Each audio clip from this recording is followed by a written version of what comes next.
Welcome नाज़रीन, मेरे टेलीलाइन पे ज्वाइन किया सीनियर रहनुमा है मोहतरम जनाब शाहनवाज जदून साहब, MP हैं पाकिस्तान तहरीक इंसाफ के सिंध असम्बली के अंदर। मैं सर आपको वेलकम करता हूँ अपने शो में। थैंक यू मीर साहब।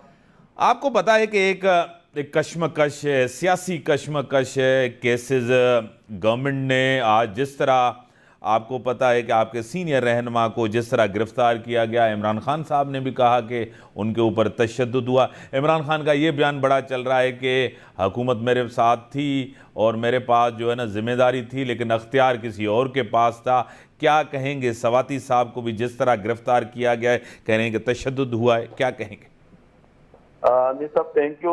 देखिए मीर साहब, सबसे पहले तो मैं सख्त अल्फाज में मजम्मत करता हूँ। आजम सवाती साहब एक सेनेटर हैं और जिस तरह उनको आज गिरफ्तार किया गया और उन पे तशद्दुद किया गया, उनका कसूर क्या था, ये मैं पूछना चाहता हूँ कि इससे सख्त अल्फाज तो एतजाज हसन साहब ने इस्तेमाल किए अल्फाज जो, तो क्या एतजाज हसन पे ये आप तो नहीं डालेंगे, लेकिन वो आजम सवादी ना सिर्फ तशद्दुद किया है बल्कि गिरफ्तार किया और तशद्दुद किया है, तो इसकी हम मजम्मत करते हैं।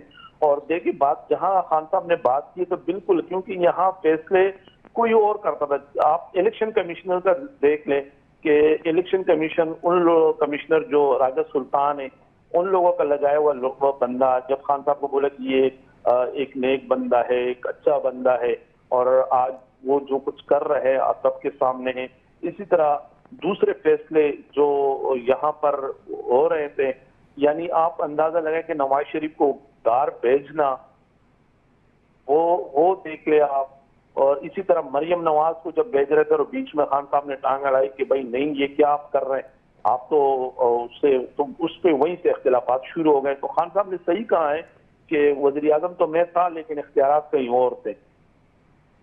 सही, मतलब 4 साल गवर्नमेंट आपने की है सर, अख्तियारात भी नहीं थे, गवर्नमेंट चला भी नहीं रहे थे, आखिरी बाल तक भी लड़ते रहे। ऐसी कमज़ोर गवर्नमेंट के लिए जिसमें आपके पास अख्तियारात ही नहीं है, तो ये तो आपकी सियासत में एक बड़ा तजाद। और खान साहब तो आपको पता है खुद वो हमेशा कहते आ रहे थे कि ज़बरदस्त गवर्नमेंट चल रही है, कुछ ना मुल्क में बेहतरी आ रही है, और एक तरफ ये स्टेटमेंट है। अब खान साहब इसी स्टेटमेंट के अंदर तो काफ़ी सियासी तौर फंस गए हैं कि बग़ैर इख्तियारात के वज़ीर आज़म रहें और कोशिश करते रहें कि आखिरी साल भी मेरा गुजर जाए, अवाम को भी रिलीफ न मिले। इससे खान साहब को भी नुकसान हुआ है, तहरीक इंसाफ को भी नुकसान हुआ है। ये सब देखिए बात है कि उसके बावजूद भी खान साहब एक विजनरी लीडर है और उन्होंने अवाम को रिलीफ दिया है। हमारी 4 साल गवर्नमेंट में, बल्कि 3.5 साल गवर्नमेंट कहूंगा, कि आप देख ले कि महंगाई कहाँ पे थी, और इनके 6 महीने में देख ले हमारे 3.5 साल उसमें देख ले कि डॉलर कहाँ पे था और इनके 6 महीने में डॉलर कहाँ तक पहुंच गया।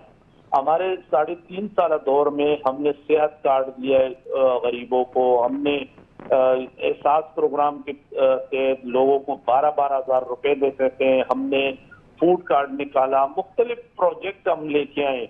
यानी इसी इख्तियार ना होने के बावजूद भी, क्योंकि खान साहब करप्ट नहीं थे और वो अपने लिए कोई महलात नहीं बना रहे थे जिस तरह ये लोग लगे हुए आने के साथ। शहबाज शरीफ ने यानी करोड़ों रुपए का स्विमिंग पूल बना दिया वहां, उस करोड़ों रुपए से लोगों को रिलीफ दे सकते थे, लोगों को मुख्तलिफ उसमें, जैसे कि बिजली भी हमने सब्सिडी दी, हमने पेट्रोल में सब्सिडी दी। ये वो चीजें कि जो अखराजात कम करके खान साहब ने लोगों को सब्सिडी दी और उनपे बोझ नहीं डालने दिया। लेकिन इन्होंने आने के साथ आप देख ले कि आज महंगाई कहाँ है। हमारे यानी 3.5 साल दौर में आप देख ले कि खान साहब की गवर्नमेंट जब ये खत्म कर रहे थे 6 महीने पहले, तो 10 किलो का तेला, आटे का तेला 650 रुपए का था और आज 1300 रुपए का मिल रहा है। यानी 6 महीने में इन्होंने ये डबल उसमें इजाफा कर लिया है। हमारे दौर में जब इंटरनेशनल मार्केट में पेट्रोल 126-127 डॉलर की बैरियल थी, तो हम 150 रुपए यहाँ अवाम को दे रहे थे। आज पेट्रोल इंटरनेशनल मार्केट में तकरीबन 80-82 डॉलर तक आ गया है, लेकिन ये लोग 230-240 रुपए दे रहे हैं।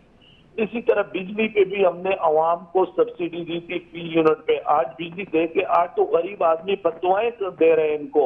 जोलियां भर भर के इनको बददुआएं दे रहे हैं। एक कमरे के मकान वाले पर 10-10 हजार 12-12 हजार रुपए का बिल आ रहा है। गैस के आगे जो देख रहे हैं ना कि सबसे बड़ा क्राइसिस तो मीर साहब आगे आने वाला है गैस का। सर्दियों में गैस ही नहीं होगी।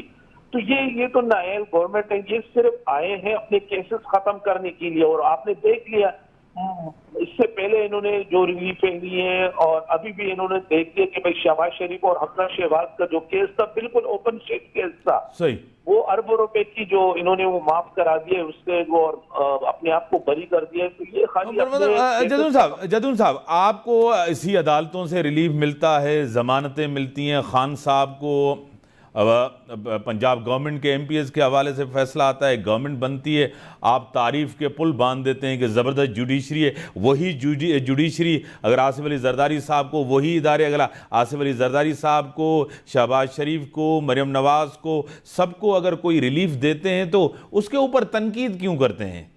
देखिए मीर साहब, बात यह है कि हमने कोई करप्शन नहीं किया। इमरान खान साहब पे करप्शन का कोई केस नहीं है। ये जो केसेस खाली है ना कि कहीं 144 और कहीं क्या वो कर ले, लेकिन करप्शन का कोई 1 रुपए का केस नहीं है खान साहब पे। इन पे तो करप्शन की केसेस है वो। और सर फॉरेन फंडिंग का इतना बड़ा केस है, तोशाखाना केस है। देखिए मीर साहब, फॉरेन फंडिंग ये वाहिद पार्टी है जिसने इलेक्शन कमीशन में 78,000 लोगों का जो ना रिकॉर्ड जमा करवाए कि इन्होंने हमें फंडिंग की है। बात यह है कि कोई पार्टी, मुझे आप पाकिस्तान की तारीख में कोई ऐसी पार्टी बता दे कि जिन्होंने बाकायदा सबूत दिए हों। उन्होंने ये सबूत है कि इम्तियाज मीर साहब ने हमें $200 दिए, शाहनवाज जदूद ने हमें $300 दिए या $50 दिए या पाउंड दिए। वो बाकायदा हमने सबूतें रखी है वहां। बात यह है कि शहनाज साहब, आखिरी सवाल, शहनाज साहब, खान साहब कराची आ रहे हैं, आपको खुद पता है। अब इस असेंबली को आप जो कह रहे हैं कि साजिश की तहत बनी है, जो साइफर आया उसमें ऑडियो लीक्स आपके सामने हैं, और ये जो है ना ख़रीद के बनाई गई, फिर एक ऑडियो आई उसमें खान साहब क्या कह रहे हैं कि मेरे पास बकरे कितने हैं, 2। अब यही असेंबली जो आप जिसमें जाना भी नहीं चाहते, कहते हैं कि ये जो गवर्नमेंट हमारी गिराई गई है साजिश के, फिर उसके लिए इलेक्शन भी लड़ रहे हैं आप लोग। मतलब ये चीज़ समझ में नहीं आती शाहनवाज साहब। या तो असेंबली का हिस्सा बने तो आप इलेक्शन लड़ें, अब हिस्सा भी नहीं बनना, हलफ भी नहीं लेना, इलेक्शन भी लड़ना है, क्या कहेंगे? मीर साहब देखिए, हम तो इनके लिए मैदान खाली तो नहीं छोड़ेंगे, इलेक्शन तो लड़ने। और ये खान साहब का पूरे, अगर खान साहब 7 हलकों से लड़ रहे हैं तो ताकि इनको पूरे उसमें मुल्क में पता है कि आज इमरान खान साहब के साथ लोग कितनी मोहब्बत करते हैं। का 16 तारीख को पता लग जाएगा। दूसरी बात है कि आपने साइफर की बात की, तो साइफर पे इन्होंने अभी तक कमीशन क्यों नहीं बनाया? खान साहब चीखते रहे, बोलते रहे, सुप्रीम कोर्ट तक को भेज दिए, सबको क्यों नहीं बना रहे? एक तरफ तो ये कहते हैं कि ये साइफर जो ना वो जाली है। अगर जाली है तो बनाए उस पर कमीशन, गैर जानिबदार कमीशन बनाए, पता लग जाएगा, दूध का दूध और पानी का पानी हो जाएगा। सही, बड़ी मेहरबानी सर, टाइम लिमिटेड है, बड़ी मेहरबानी। आपकी तबीयत ठीक हो तो फिर आपको जरूर स्टूडियो में बुलाएंगे। नाज़रीन, ब्रेक जो टाइम था ब्रेक।